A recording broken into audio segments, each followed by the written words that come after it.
So ఆ 10:30కి ఎందుకు వచ్చారో మీకు తెలియదు? నాకు తెలియదు. ఎవరెవరితో మాట్లాడారు అప్పుడు?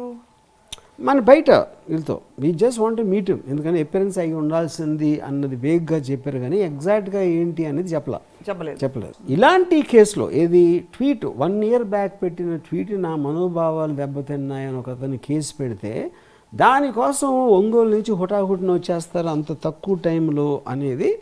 దాని తర్వాత కరస్పాండింగ్గా వేరే 4 డిస్ట్రిక్ట్లో కూడా సిమిలర్ కేసు రోజుకి ఒకటి అక్కడ వస్తున్నాయి అని దాని మొత్తం దాంట్లో ఇది ఒక ఫెయిర్ జస్టిస్ సిస్టమ్ అని అనిపించాను.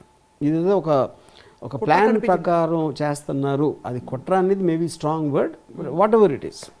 ప్లాన్ ప్రకారం ఏం చేసే ప్రయత్నం చేస్తున్నారు? I don't know whether to arrest me or to take me in to custody, whatever it is.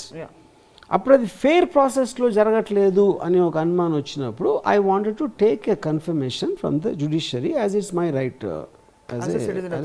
Correct. ఒకటి. రెండో రీజన్ ఏంటంటే ఈ పరామర్శలు తట్టుకోలేకపోయారు. ఎలా ఉన్నారు, పని ఉన్నారు అంటే మన ఫ్రెండ్స్ చుట్టాలు వీళ్ళందరూ అంటే మీడియాలో వస్తుంది కదా న్యూస్, ఆర్జీవీ అన్ని చుట్టుముట్టిన పోలీసులు అంటే వాళ్ళందరి పరామర్శలు వాళ్ళు క్యూరియాసిటీతో అవ్వచ్చు, లేదా బలి అయింది నా కొడుకు అని కొంతమంది సంతోషపడేవాళ్ళు అవ్వచ్చు. వీళ్ళందరి నుంచి తప్పించుకోవడానికి ఇంకోటి. మూడో రీజను నా పక్కన ఉన్న వాళ్ళ మొహాలు చూడలేక, వాళ్ళు చూడలేకంటే వాళ్ళు ఏదో అయిపోతుందని.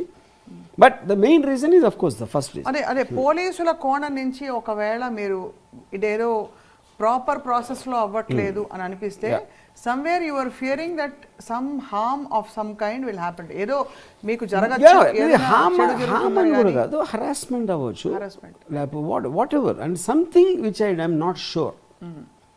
అన్సర్టనిటీ ఉంది కాబట్టి చేశాను. బట్ ఒకవేళ పోలీస్ నిజంగా చెప్పండి ఏంటి డైరెక్ట్గా వీడియో కెమెరాలో కానీ లేకపోతే మాకు నోటీస్లో we come to arrest you అని చెప్తే 100% నేను ఐ వుడ్ హ్యావ్ సబ్మిటెడ్.